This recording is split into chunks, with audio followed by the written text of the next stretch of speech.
Yeah, everyone, my name's Josh and I'm from Blackfit Fitness, here today to show you how to create a coolamon.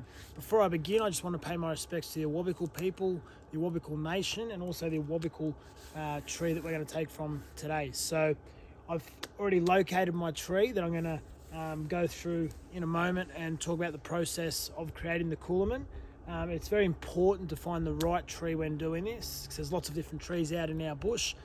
We've got the rough bark, we've got the paper bark, the stringy bark, so it's really important to find a nice smooth gum tree or a box tree when doing these coolamons. Alright, so the first step is finding the right tree.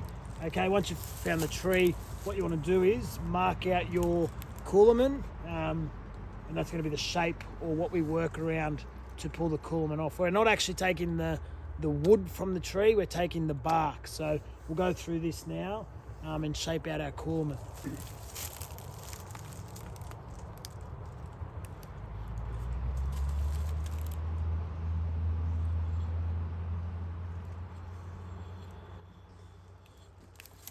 So there's our shape, okay, and as you can see, you can make it any shape you want. So you could have done a thinner one or even a larger one, okay, but we've just gone with a nice medium size here for the first one.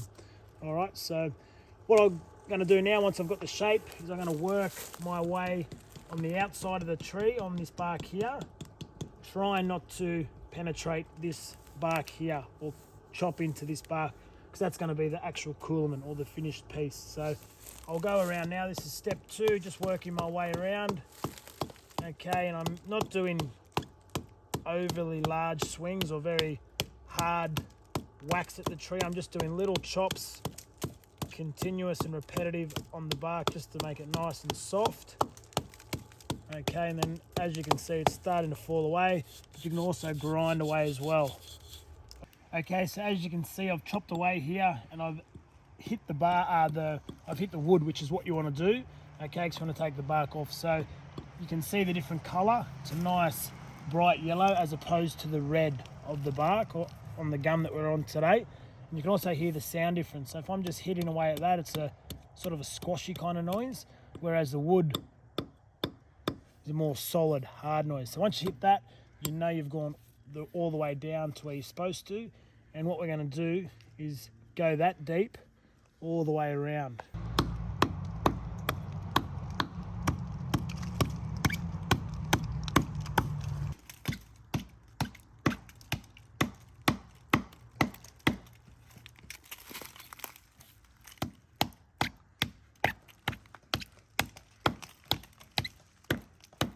As you can see, I've gone all the way around my carved out shape, or the shape of the coolamon, all the way through to the wood, which you can see through with the colour and also the sound. So I've got a nice shape there of the bark, which is what we're going to use for our coolamon. So the next step is, or the next stage of the coolamon process is finding some wedges to get underneath and slowly work our way and pop that off from the tree.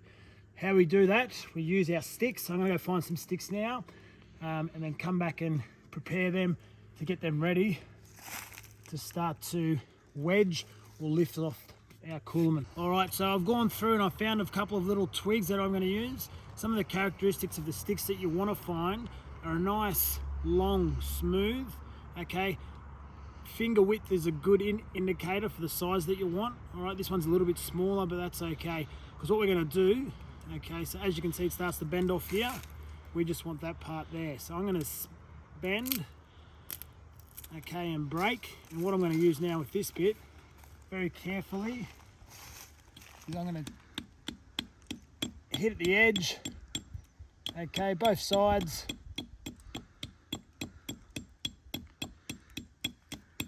So I get a kind of a wedge or a sharpened or smaller edge.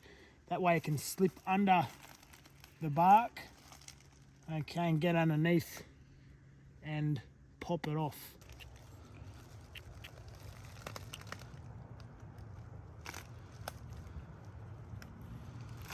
Righto.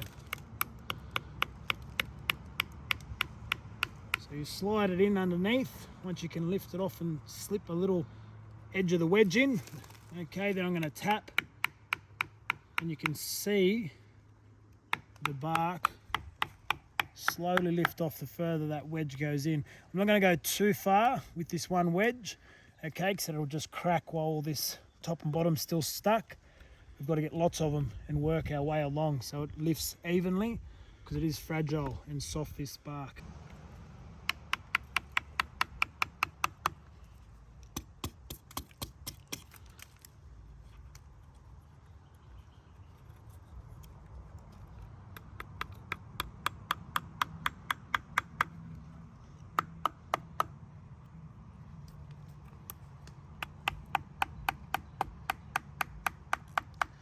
Okay, I've only set a couple in, because what you can notice, or what you will notice when you do this yourself, is you either find a dry tree or a soft tree, which means that there's water or it's a lot of moisture between the bark.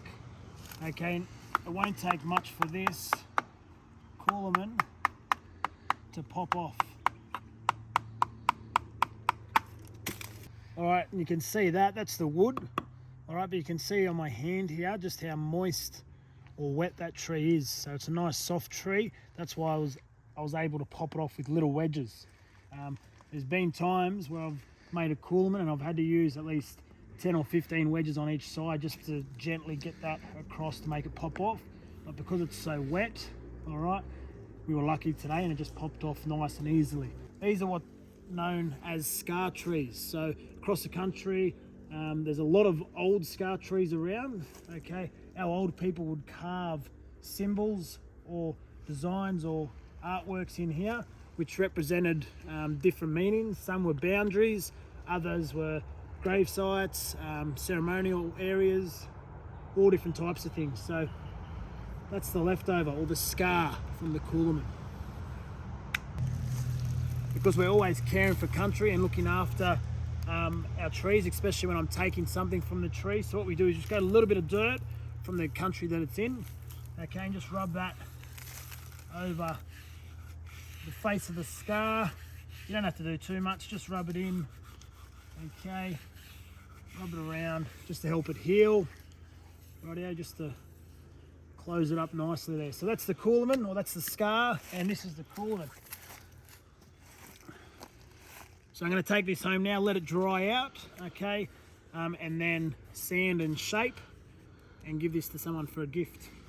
There's your coolamon.